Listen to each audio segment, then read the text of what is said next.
Bibigli. Ang haggard po ko ngayon dahil nag-asikaso ako ng bahay at ng batang makulit. Naligo na po siya. Yan. Kasing ko po siya, manood lang po kayo. Ayan, check ka na. Ang buhay ng nanay. Look! Madaming alam ang anak ko. O, ano ba yan? Madaming alam. Daming alam sa buhay.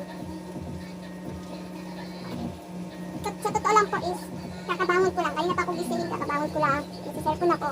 Kasi po, may ini-edit ako. I'm a busy person. Sabi? Ang daming alam ng batang to. Eh, papabanguhan ko po siya ng baby bench. Para mabango siya. Dito. Wow. Sige, mababango na ako. Sige, I'm a fresh na. Sige. Bango na siya. Baby bench yan. Pugi na rin yan. Susuklayan lang po natin siya. Para pogi na siya talaga. Kahit wala siyang buhok masyado. Tingnan po siya. Papogi. Wait lang. Papogi. Say hi! Say hi! Yan. Nakaligo na po siya. Mabango na siya at maayos na siya. Pogi. Sabi mo, like, comment, and subscribe, and share! Ngayon po ang gagawin ko naman is, dahil tapos na ako magligpit ng higaan, ang gagawin ko ay magliligpit ng kanyang mga kalat na laruan. Ano ba yan? Nakalat po talaga yung batang yan. Mamaya, pagkaligpit mo, kalat na naman niya. Si kalat boy yan eh. Ako ang tagaligpit. Kami ng lolo niya ang tagaligpit. Siya tagakalat. Diba na, ikaw ang tagakalat? Kaya magliligpit po ako. Samahan niyo po ako. Magliligpit po ako ng kanyang mga laruan. Yan o, batang tagakalat. Tagakalat kayo. Ito. Yung mga laruan niya. Ang dami ng laruan. Puro po bigay po yan. Yung iba po is, ito po, binili po namin po sa kanya. Dahil iniyakan po niya sa baklaran. Yan. Ano? Kakalatin mo na naman ba? May balak ka na naman siguro magkalat sa aking liligpit eh. Ano? Ito yung kamay. Pati one, this one? Ganito lang po kami, magnanay. Nagbabanding kami, minsan nag-aaway. Tingnan mo, nagtampo na. Kaya po kasi itong battery eh. Inubos mo po kasi yung battery nito. Wala na. Bagong bili po yung battery, ubos na naman ang batang to. Ano, pinapabayaan niya, nakabukas. Ngayon, magagalit, di na naandar. Aray ko. Play ka na doon. Play there. Ako po ay magliligpit sa kanyang kinalat na laruan. Ang dami ng mga laruan. Tapos mga unan niya. Ano pinagagawa sa unan? Wala na to. Talagang, ano na, luma na. Ito po yung mic niya, oh. Mic niya na hindi niya mawala-wala. Pero sinira na niya. Nakulong yung batang yun. Nagkasira ng gamit. Mga bola niya, bigay ng lola niya. Salamat sa mga nagbibigay ng toys sa anak ko. Mababait na mga tao. Anak ko lang yung hindi mabait. Charot. Mabait yung anak ko. Diba? Init. Ngayon po is tapos na po. Nalikpit ko na. Ganyan lang po naman yung ginagawa ko sa mga laruan niya. Ilalagay ko lang sa lagayan. Next ko pong gagawin is nilikpitin ko lang po ito.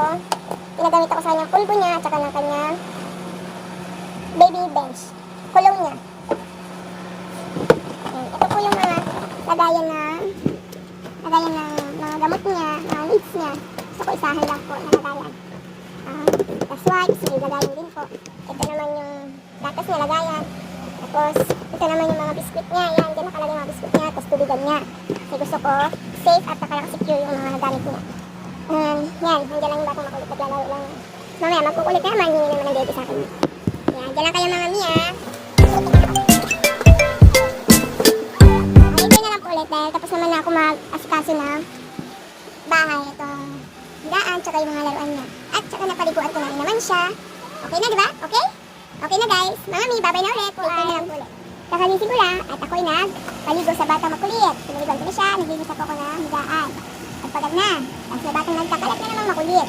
Tapos po, nilinis ko na rin yung mga laruan niya, inayos ko lang. Kakalatin na naman yung mamaya. Tapos may batang nag-spider na naman doon. Spiderman po daw siya. Diba lahat? Spiderman ka? Ha? Spiderman daw siya. Tapos later, ang gagawin ko is maliligo muna ako bago mag-asikaso na kakainin namin.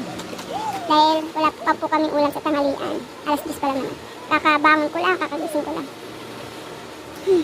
Later ay maghugas naman ako. Sa mga gawain nanay, ayan ang ginagawa nila. Pagkagising, pahinga muna, higa muna, hindi muna tatayo. Tapos, magmumuni-muni kung anong gagawin.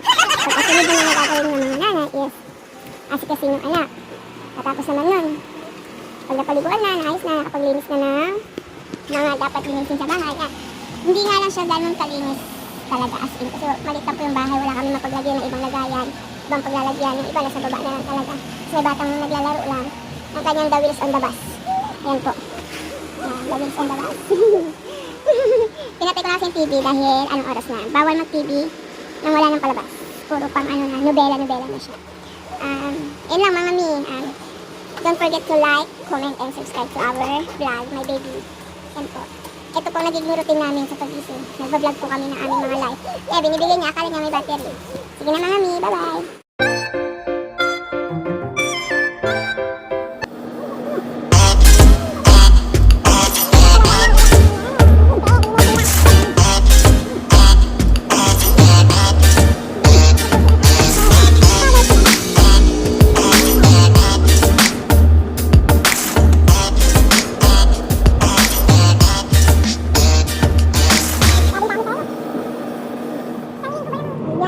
Ganyan kadami ang aming labahan. Hindi pa yan. Kasi hindi pa tuyo ang ibang sampayin. Ganun yung sa bahay. Ito yung batang kulit. Nanggugulo sa mami.